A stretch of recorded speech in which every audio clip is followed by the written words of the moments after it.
Okay, so today I want to do a tutorial thing, so let's do one.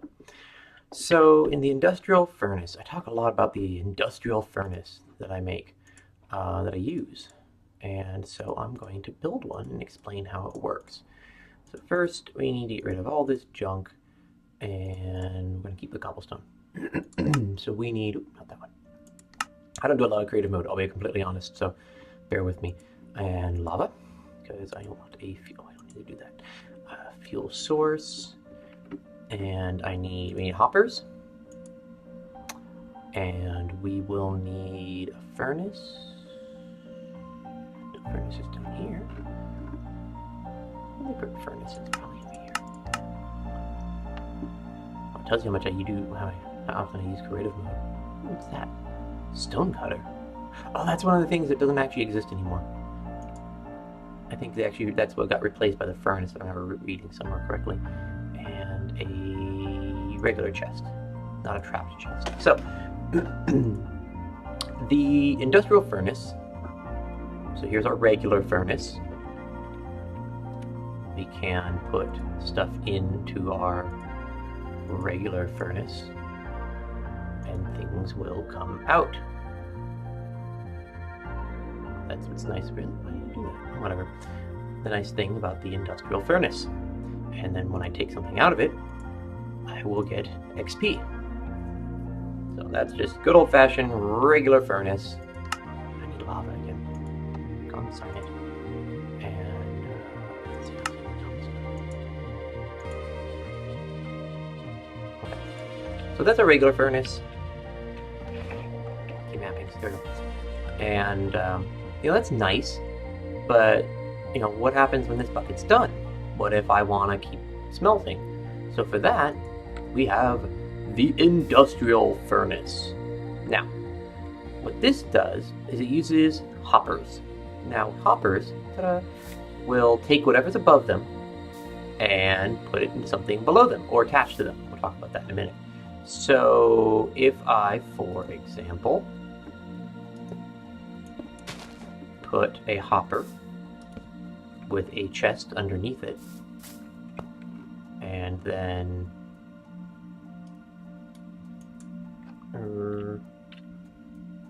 I can't remember how to throw things.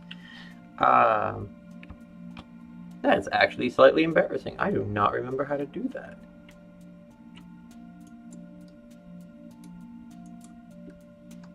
Huh. Well, that is embarrassing, isn't it? Wait, I never throw things in games, so I had to do it in my tablet. Oh, I should never do it on here.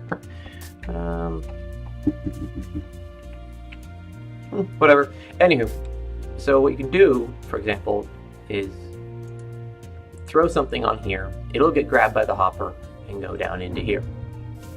Or I'm holding the shift key, by the way. We have to do crouch to do this. I can put a chest on top, and I can put something in the chest. So let's take this piece of stone.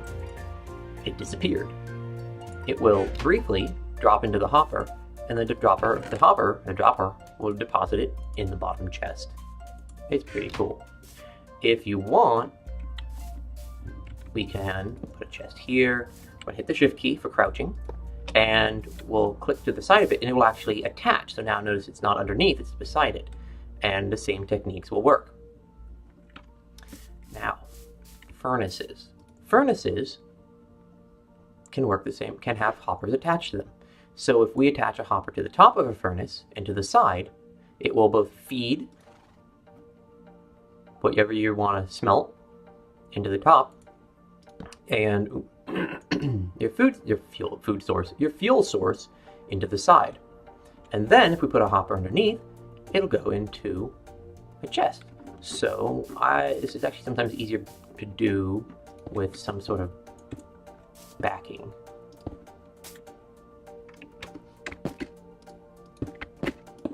Okay.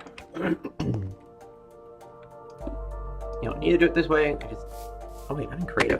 I can fly, that's right. I don't need to do it that way. Whatever. So we put our furnace probably at some height like there. And we're going to need a chest here, here, and here. And then we put our hoppers. Now this one's easy. It drops straight in. And I messed that one up. That goes there. And then you do the shift and the shift. I did that wrong. Shift. Okay, you have to be highlighting what you want to go into. So now fuel will come into here, go into the hopper, and load in. Excuse me.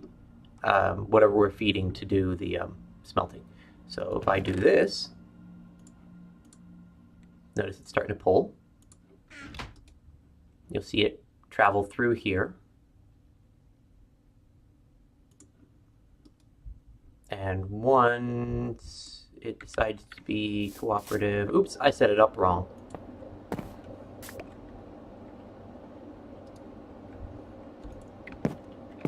Shift, there we go.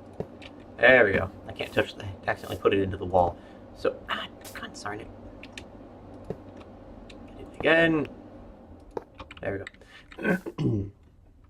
So now, it's going to pull items in and out of the hopper, and then put them down here. And the same will be true for the fuel. We put our lava bucket in here. It's going to go into the hopper, into here, and then it immediately clears this and prepares it for the next one. So it'll actually drop another lava bucket in, and then when that's needed, it will use it. Now here is the downside. Otherwise, these things are amazing. I use them quite heavily, as you've been probably noticing, is when it pulls it down into here, there's our bucket, ta-da, here's whatever smelting, you get no XP. So that's the downside. All that XP you would have gotten, you do not get. I mean, the alternative is you just make lots and lots and lots of furnaces and maybe only rig up the fuel source. But that can be wasteful because you might run out of material before you run out of fuel source, and you would have wasted half a bucket of lava or something like that, which is not an infinite resource. Lava is finite. You need to remember that. It's also annoying because it's everywhere, but it's still finite. So unless you want to do wood, chop down lots of trees, which is infinite, effectively, especially if you do something like giant spruces. So that's the other alternative then, just do it that way. Which, why not? Let's talk spruces. If you do want to do saplings, they should be in here. No? Just feels like it's a place that should have had saplings. Okay, dark oak will work too. Jungle will also work, but I tend to do spruce. So, by the way, if you ever want to do spruce, I need bone meal. If I was bone meal, where would I be? Be here? And quartz. Bone meal, where is bone meal? So you do want to make a big spruce tree, put them into a 2x2, and let her go. Ta-da! Get these giant monolithic trees.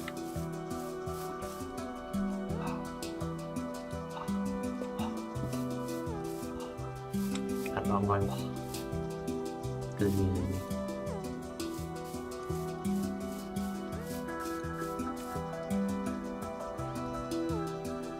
That's interesting.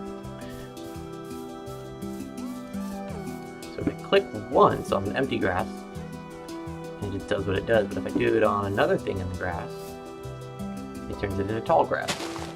That's interesting. Just handy. Anywho, but totally inconsequential, and I'm just amusing myself. So yeah, that is the industrial furnace, or whatever you want to call it. I think they're really useful. I use it a lot, so I figured I'd show people. And by the way, you can knock these out when you're done.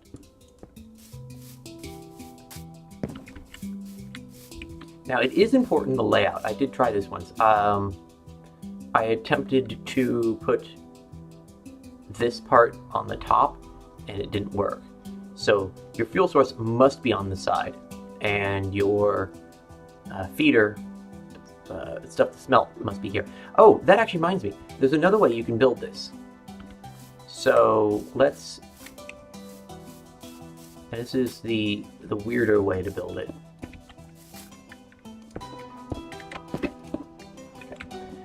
this is what I have done in a very specific situation. Oh, and you can double the chests. That's what I always do. Just hit the shift key. Okay. Now, what I did once was... There you go. If you do, say, this... Bring it up like this, so you have one chest at the top that feeds down to the top and then also feeds down the bottom. So you can have a by the way, you can daisy chain your hoppers. So by the way, this wood could possibly create a very expensive but viable method for getting resources down a mine shaft. You just basically drop a straight shaft down, hopper, hopper, hopper, hopper, hopper, all the way up or down, depending on how you look at it. Drop some items in a chest on the top, and they'll feed down to a chest on the bottom. Not vice versa. Otherwise, you have to use dispensers or something like that. Redstone, it gets funky.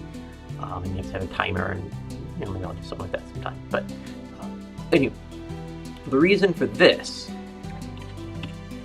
and let's get it complete, is so that you could actually feed wood. There it is. So if I put in, say, spruce, lots and lots of spruce, it will feed down both chutes. So do this. Spruce, spruce, spruce, spruce. So what it's going to do is, notice it's popping through this hopper, popping through here, and it's feeding both the top and the bottom. Though expensive, this will give you charcoal. And because when you cut down this tree, you're almost guaranteed to get more than enough spruce saplings to repopulate it, plus a few others, your wood source is infinite, thus your fuel source is infinite. No more forgetting to finish it. There we go. No more, there we go, mining for coal, no having to deal with lava. And if you really wanted to get interesting, you could, in theory, attach all this to the side of here. And thus, your fuel would instantly go into your furnace. And all you have to do is make sure you keep this loaded with cobblestone, terracotta, or whatever the heck else you want to do. So, ta-da! In fact, I'm tempted to make one of those, but it's inconsequential. Same design, really. So, that's my tutorial on the industrial furnace, which, if anybody who's experienced in Minecraft probably already knows about. But I know when I first learned about it, I was back in the day, I was like, oh my god, that thing's awesome. I didn't know you could do that. It's amazing. And I build them like every game I do. So yeah. Every time I play, I make a lab. While my wife's off playing. She hasn't played in a while though. And in that lab is usually stuff, is my furnace and other things of that nature. But this time around I didn't make a lab because I haven't been playing with redstone for some reason in my world. That's all I got for this video. Like and subscribe if you feel so inclined. Comment if you want me to learn how to make something and maybe show you how to make it. Then I'd be down for that. Otherwise, have a good day.